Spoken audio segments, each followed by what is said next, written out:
नमस्ते।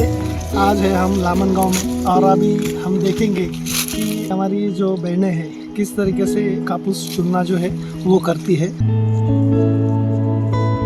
आता तुम्ही जे कापूस वेचता तर कापूस वेचताना काय काय काळजी घेता?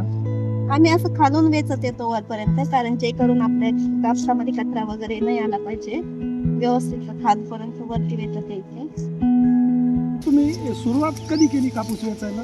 10 ते 10:30च्या दरम्यान. 10 ते 10:30लाच का? हो, ते कारण ओलं नसतं ना, हां. त्याच्यामुळे मग 10-10:30च्या नंतर केलं की वटाड वगैरे नसतं, मग कापूस एकदम स्वच्छ असतो, कोरडा वगैरे नसतो. याच्या व्यतिरिक्त तुम्ही अजून काय घेता काळजी? आम्ही ह्या कापडाची ओटी करतो, सुती कापडाची, हां.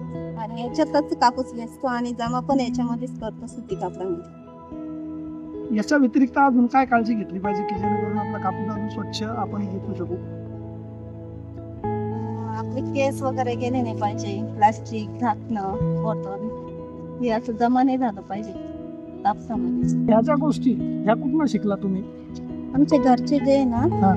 तर ते बिटलच्या याच्यात जातात आणि ते आल्यावर ते आम्हाला सांगतात, मग त्याचं आम्ही करतो. विठ्ठलचे कार्यक्रम आम्ही कंपल्सरी अटेंड करीत असतो.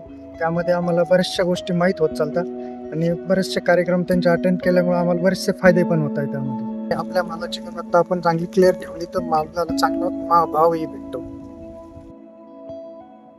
छोट्या गोष्टीचं जर पालन केलं ना, कापसाची गुणवत्ता टिकून राहते.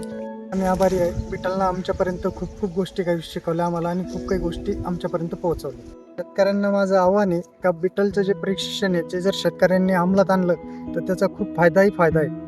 और बहुत अच्छा लगा आपके खेत में हमने देखा कि आप जो बीटल का ट्रेनिंग्स होता है और हम जो आपको ट्रेनिंग में सिखाते हैं वो चीज़ों का आप अपने खेत पे कर रहे हैं वो चीज़ें सारी, तो ये देख के बहुत अच्छा लगा। धन्यवाद आपका।